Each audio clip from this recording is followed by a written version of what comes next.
Salut internet, comment ça va? Je ne pense pas vous choquer si je vous dis qu'enfant, les matins où je n'avais pas école, je prenais mon bol de céréales, je fonçais sur le canapé et j'allumais la télé pour regarder les dessins animés. Ce petit rituel a été fait par beaucoup d'entre nous, et ça se comprend. Les dessins animés ont marqué notre enfance au même titre que l'école, mais pourtant, selon vos goûts, le nombre de vos chaînes et surtout selon votre date de naissance, vous n'allez pas avoir les mêmes dessins animés en tête. Preuve s'il en est, quand certains youtubeurs parlent de dessins animés, ils parlent généralement de l'île aux enfants, des minicums et de l'émission incontournable des années fin 80, début 90.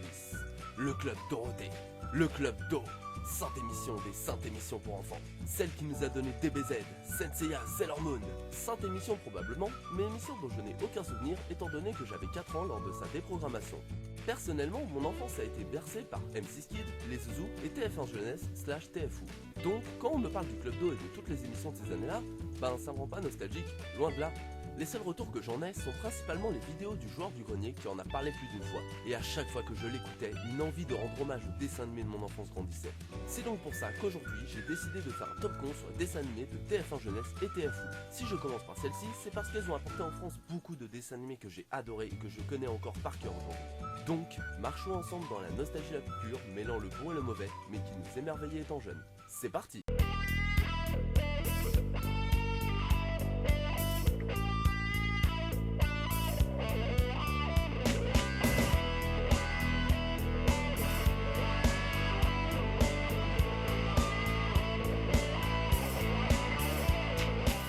En numéro 10, Sonic X. Et non, avant que certains petits malins y pensent, on ne parle pas d'un film porno. Sonic X est un dessin animé tiré des jeux vidéo du Hérisson Bleu sorti le 23 août 2003 sur TV Tokyo et le 19 novembre 2003 sur TF1. Le speech de départ est plutôt simple. Suite à une explosion du laboratoire de Robotnik due aux émeraudes du chaos, Sonic, ses amis et Robotnik se retrouvent dans notre monde. Sonic et Eggman essaieront de retrouver les émeraudes et en même temps, Eggman tentera de contrôler le monde. Of course! La série a plusieurs points qui sont assez sympas. Le style graphique est pas mal du tout, les persos classes sont classes, les mignons mignons, les méchants méchants, et ainsi de suite. L'ambiance et le scénario sont simplistes et enfantins mais s'améliorent et deviennent plus sérieux au bout de quelques épisodes. Il y a plusieurs clins d'œil aux jeux vidéo, comme dans l'épisode 1 où Sonic tombe dans une piscine et ne peut plus courir, qui sont plutôt cool. D'ailleurs, TF1 aimait bien les adaptations de jeux vidéo, étant donné que, mis à part Sonic, Pokémon et Digimon, un animé de Megaman est sorti sur la chaîne. Animé qui est plutôt pas mal d'ailleurs quand on est enfant. Plusieurs autres séries sur Sonic sont sorties, et celle qui me tient le plus à cœur est sans une once d'hésitation, Sonic le Rebelle. Rien que le titre claque. Sonic est guitariste, il a un frère batteur et une sœur au synthé. C'est énorme. Petit, cette série me fascinait même si je n'y comprenais rien. Sonic avait une guitare et un frère punk et c'est tout ce qui comptait. En comparaison avec les autres séries, Sonic X est plus sérieuse, mieux construite, plus belle et tout dans l'univers fait carrément manga. Mais comme je l'ai dit, les premiers épisodes sont assez ennuyeux, cependant si vous vous accrochez, ça finit par grandement s'améliorer. Numéro 9, Rocket Power. Cette série a été diffusée originellement sur Nickelodeon le 16 août 1999. Et d'ailleurs en parlant d'eux, je vous préviens, on va pas mal entendre parler de cette chaîne durant ce top. Rocket Power raconte l'histoire de 4 enfants friands de sport extrême. Otto Rocket, le casse-cou leader de la bande, Reggie Rocket, sa grande sœur qui a plus les pieds sur terre, Twister, le caméraman un peu saplé, et Mollusque, petit nouveau de la bande, pas très doué en sport mais qui touche sa bille en informatique. On les suivra dans leur quotidien de surf, skate et autres sports. La série est, comme beaucoup de Nickelodeon à cette période, généralement très déconstruite. Vous pouvez sans problème regarder l'épisode 1 et l'épisode 18 d'affilée sans perte de fil. Ils sont surtout un prétexte aux blagues et aux leçons que la bande va apprendre durant les épisodes. C'est drôle, des paysans et un enfant qui regarde cette série aura obligatoirement envie de se mettre au sport extrême. Numéro 8, Totally Spies. Cette série franco-canadienne a vu le jour le 3 avril 2002 sur TF1. Parodie totalement assumée de Charlie et ses drôles de dames mixée avec un teen movie pour filles, ce dessin animé raconte l'histoire de 3 lycéennes, Sam, Alex et Clover, vivant à Beverly Hills et qui sont en fait des agents secrets à mi-temps pour le WHOOP, une organisation secrète protégeant l'humanité dirigée par Jerry. Vu de loin, cette série fait vraiment dessin animé pour filles. Mais comme Sailor Moon quelques années plus tôt, Totally Spies s'adresse autant aux filles qu'aux garçons en ayant les ingrédients qui conviennent à tous. Des histoires de mode et d'amour pour les filles, et des bastons et des tenues moulantes en latex pour les garçons. Mais sans rentrer dans les stéréotypes, Totally Spies est une très bonne série. Les combats sont dynamiques, les personnages fun et les gadgets, bien qu'un peu trop girly, ont des fonctionnalités vraiment cool. Les morales sont souvent inculquées par les méchants qui sont soit la représentation d'un vice poussé à son paroxysme, soit qui ont une bonne intention mal utilisée. Ou bien elles sont amenées par les Spies elles-mêmes durant leur vie de lycéenne. Et d'ailleurs, leur vie quotidienne, bien qu'un peu lourde à force, est très drôle par moments, tant le cliché de l'adolescente américaine pourri gâtée accro au shopping est poussé. Mais personnellement, celui qui me faisait adorer la série était Jerry. Appelant les filles n'importe quand, ayant le petit jeu de mots quand il le faut, ce personnage peut remplacer Charlie quand il veut. Totally Spies est une série sympathique à prendre avec du recul et une bonne dose d'humour qui fait passer un bon moment. Bon moment. Numéro 7. Il vit dans un ananas dans la mer. Ai-je besoin de rappeler qui est Bob? Je ne pense pas. Déjà parce que le générique explique le 3/4 de l'intrigue, mais surtout parce que Bob l'éponge est un dessin animé que l'on ne présente plus tant il est connu. Cette série a débuté le 1er mai 1999 sur Nickelodeon et le 1er juillet 2002 sur TF1, et reste la seule série des années 90 de la chaîne encore en cours aujourd'hui. Mais vraiment, je pourrais vous faire le synopsis de Bob très facilement, or je ne pense pas que ce soit nécessaire. Pour les rares qui ne connaissent pas, je vous invite à regarder les épisodes. Je ne sais pas si vous savez, mais certaines rumeurs disent que ce dessin animé rendrait idiot. Mais à mon avis, ce ne sont que des fakes. Bob l'éponge est un dessin animé mignon, marrant et loufoque. Comme beaucoup de programmes destinés aux enfants, il contient des leçons de morale, mais celles-ci ne sont pas appuyées lourdement, et au contraire, sont subtiles. Même si c'est vrai qu'elles sont parfois inexistantes. C'est un dessin animé léger, rappelant à chacun de ne pas oublier l'enfant qui est en soi, de profiter de la vie, et surtout, invite à... Imagination. Numéro 6. Série diffusée le 28 mars 2007 sur TF1 et le 20 juillet 2002 sur Nickelodeon, Jimmy Neutron raconte les aventures de Jimmy, écolier surdoué, et de ses deux meilleurs amis, Sean, le gamin un peu bête fan d'Ultraman, et Carl, le trouillard qui adore les lamas. On suit leur aventure au fil des épisodes avec tout ce qu'elles contiennent comme dose d'invention, d'humour et de morale. Les confrontations de Jimmy avec Cindy, ancienne première de la classe, sont drôles et surtout mettent le doigt sur un comportement parfois injuste des enfants envers un autre. Mais cet aspect, comme beaucoup d'aspects plus sérieux, sont surtout abordés dans le film dont est tirée la série. Film qui, comme beaucoup de films de Nickelodeon, est super. J'en parlerai d'ailleurs peut-être une prochaine fois. Les épisodes, eux, sont surtout là pour faire rêver avec des gadgets incroyables et des aventures que tout enfant rêverait de vivre. Numéro 5. Spider-Man, la série de 94 sortie en 95 sur TF1. Peter Parker, araignée génétiquement modifiée, pouvoir, oncle mort, pouvoir égale responsabilité, méchant à combattre, bref, vous avez compris, Spider-Man, je connais, tu connais, on connaît ça et on connaît nos conjugaisons. Ouais! Comme pour les autres super-héros les plus connus de DC et Marvel, Spider-Man a eu plus d'une adaptation dans sa carrière. Et de toutes celles que j'ai vues, c'est celle qui me plaît le plus.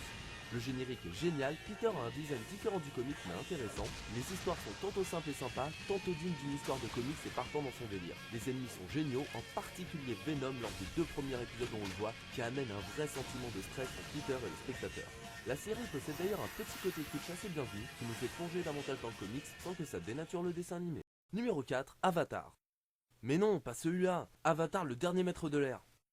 Mais t'es juste con ou t'en fais exprès? Ce Avatar le dernier maître de l'air.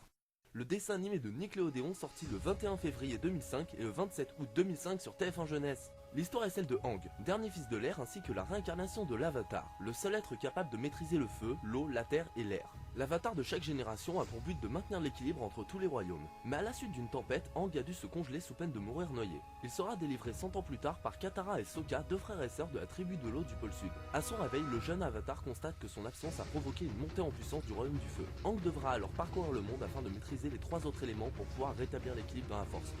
Dans les différentes nations. Il se fera poursuivre par les soldats du feu voulant l'arrêter car lui seul sera en mesure d'empêcher leur conquête du monde. Son principal poursuivant est Zuko, fils déchu du Seigneur du Feu voulant capturer l'Avatar afin de retrouver son honneur. Putain que c'était long. Et dire qu'on a parlé que de l'intrigue. Pour un dessin animé de Nickelodeon, Avatar se démarque par bien des aspects.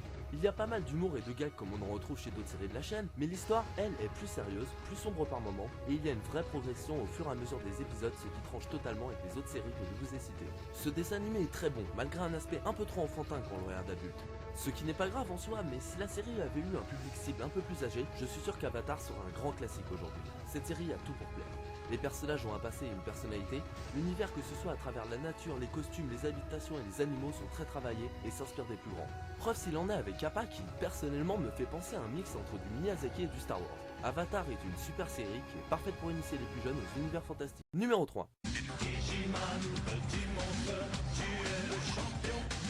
Sorti le 7 mars 1999 sur Fuji Television, Digimon raconte l'histoire de jeunes élus appelés les Digisauveurs se retrouvant dans le monde digital appelé communément le Digimon. Beaucoup d'enfants ont fait le rapprochement entre Digimon et Pokémon car tous deux ont le suffixe mon et qu'il y a des monstres dans les deux séries. Mais bien sûr, si on y réfléchit 2 secondes, on voit qu'il n'y a quasiment rien d'autre qui les lie, sauf si vous appelez Didi et que les théories sont votre cam. Je parlais de nostalgie tout à l'heure et clairement cette série a un gros atout nostalgique. Mais pas seulement. Digimon a une vraie histoire bien construite avec ses propres enjeux. Les personnages, bien que clichés, sont attachants et certains ont même des histoires poignantes, comme Matt et Tekka, 2 frères séparés par le divorce de leurs parents, ou Izzy qui a été adopté. Bon, après, comme d'autres séries, la version occidentale a été pas mal trafiquée. compliqué, mais malgré ça, le résultat est super. Les Digimon sont classe, les Digivolutions sont classe, même si elles font vite chier. Coromon, Digivolve-toi en Agumon. Yakuman, Digivolve-toi en... Et le thème, lui, met dans l'ambiance. Le seul truc qui m'énerve avec Digimon, c'est qu'à cause de petits cons, ils ont arrêté de diffuser la série sur les chaînes non câblées après la saison 2. Oui, c'est à cause de vous, bande de débiles qui criaient au plagiat de Pokémon. Je vous hais! Je vous hais! Ah! Plus sérieusement, Digimon n'est pas un anime ultra profond, mais a quand même beaucoup de qualité, des personnages attachants et une histoire vraiment cool. D'autant plus que la série est à la base une série de virtual pets, les gadgets dont le plus grand représentant est Tamagotchi. Donc, pour une adaptation de ce genre, on peut appeler ça une réussite. Numéro 2. Pokémon, sorti le 1er avril 1997 sur TV Tokyo. Pour Pokémon, c'est limite l'inverse de Digimon. S'il est aussi haut dans le top, c'est surtout par nostalgie. Car, soyons honnêtes, la série n'est pas exempte de tout défaut. Loin de là. Les épisodes sont quasiment tous calqués sur le même schéma, Sacha a le même âge depuis plus de 800 épisodes, et mis à part à la Ligue, la tension est inexistante. Pourtant, cette série est, depuis presque 20 ans, ultra populaire. Pourquoi? À cause du jeu vidéo qui est l'un des plus gros succès au monde? Ça a dû beaucoup aider, mais pas seulement selon moi.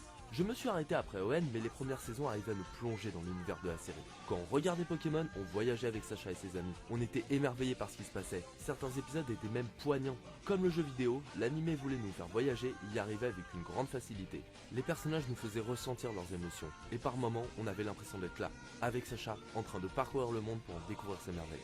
C'est d'après moi pour toutes ces raisons que Pokémon est aussi culte aujourd'hui, malgré ses faiblesses. Numéro 1, et Arnold. Ce dessin animé est sorti le 7 octobre 1996 sur, à votre avis, pas d'idée? Sur Nickelodeon. Et le 31 août 1998 sur TF1. Arnold est un jeune garçon de primaire vivant dans une pension de famille, tenu par ses grands-parents suite à la disparition de ses parents quand il était bébé. Et Arnold, Spider-Man, même combat. Avec ses camarades de classe et les habitants du quartier, Arnold va vivre des aventures diverses et variées. Ce dessin animé est l'un de mes préférés, toutes chaînes et toutes périodes confondues. Alors peut-être qu'un facteur nostalgique me fait le surestimer, mais je l'ai revu pour ce top, et bien que je n'ai pas été aussi émerveillé que dans mon enfance, je trouve qu'Arnold reste excellent. Ce dessin animé, contrairement à ce que sortait Nickelodeon à l'époque, est plus porté sur ses messages. Arnold est un garçon gentil, avenant, n'hésitant jamais à aider son prochain et à croire en la beauté qu'il y a en chacun. En règle générale, il y a 3 types d'épisodes. Ceux où Arnold apprend quelque chose, ceux où l'imaginaire est au cœur de l'histoire, et ceux où Arnold va venir en aide à quelqu'un. Et vraiment, les 3 sont superbes. Quand Arnold est le sujet de la morale, c'est surtout parce qu'il s'est éloigné de ce qu'il est. Et étant donné qu'on le connaît bien, le message nous atteint directement. Les histoires sur l'imaginaire sont de beaux appels à la curiosité et à l'aventure qui font rêver. Mais mes épisodes préférés sont ceux où Arnold vient en aide à quelqu'un. Généralement, la personne ne croit pas en elle-même. Aucun autre personnage ne croit en lui. Et pourtant, Arnold, lui, croira en cette personne. L'épaulant, la conseillant et réussira généralement à lui montrer qu'elle peut réussir. Et ce qui est encore plus génial, c'est que la plupart du temps, c'est la personne elle-même qui va surmonter ses problèmes. Arnold n'étant là que pour la soutenir, montrant ainsi que tout le monde peut changer, aller de l'avant et vaincre ses démons. Et Arnold, c'est aussi des personnages géniaux, comme Helga, fille de la classe d'Arnold, folle amoureuse de lui, qui pour diverses raisons, nous montre d'elle qu'une image froide et sans cœur. Le grand-père d'Arnold, qui va le conseiller dans ses moments de doute et qui va aussi servir de comic relief. La grand-mère, une folle qui ne l'est pas tant que ça. Monsieur Simon, prof aux méthodes très pédagogiques qui montre ce que l'école pourrait être si on changeait certaines méthodes d'enseignement. Curly, élève totalement fou qui dans un épisode va montrer un tout autre aspect de sa personnalité, faisant ainsi relativiser sur l'image que l'on a des autres. Je pourrais continuer des heures sur cette série tant je la trouve juste dans ses propos. Elle est optimiste, elle ne prend pas les enfants pour des bébés qu'il faut surprotéger. Certains épisodes mettent en scène des histoires plutôt sérieuses comme celle de la fille de Monsieur Wong séparée de son père lors de la guerre. Il y a des épisodes plus simplistes que d'autres, mais cette série contient des pépites de chocolat double caramel parsemé de chantilly. La musique de Jim Lang est géniale avec des effets divers mais souvent jazz, et l'ambiance générale est typique de ce qu'on imagine d'un quartier de ce genre de ville américaine. Je vais m'arrêter là pour Arnold parce que je pourrais en parler un long moment. Mais si vous avez du mal à croire en l'humanité, regardez cette série et vous tomberez forcément sur un épisode qui vous redonnera espoir. Avant de se quitter, j'entends déjà certains me conspuer en disant que mes dessins animés sont débiles, qu'ils étaient meilleurs avant, plus profonds, qu'on n'apprécie plus les vrais dessins animés, qu'il n'y a plus de jeunesse, que de mon temps. Et à cela je répondrai que oui, vos dessins animés étaient pour certains plus profonds, plus adultes, que certains sont effectivement devenus intemporels, que grâce à vous et aux générations d'avant, les mangas ont été connus en France par le grand public. Mais je vous dirai aussi que certains de vos dessins animés étaient tout aussi débiles que les nôtres, que vos sujets étaient parfois trop sérieux et que nous aussi on a des dessins animés cultes sûrement en passe de devenir intemporels. Et nous au moins nos VF elles étaient pas massacrées par les doubleurs. Mais bien sûr, peu importe l'époque de sortie ou le type de dessin animé, la subjectivité nous empêchera de les évaluer à leur juste valeur. Et le plus important, c'est qu'ils nous ont appris, fait rêver, fait grandir et nous ont amusés. même si ma génération avait les meilleurs. Et voilà, ce petit retour en enfance est terminé, j'espère qu'il vous aura plu. Si c'est le cas, vous pouvez regarder mes précédents tops, vous abonner à la chaîne et aimer la page Facebook. Passez une bonne journée, soirée, insérez votre espace-temps.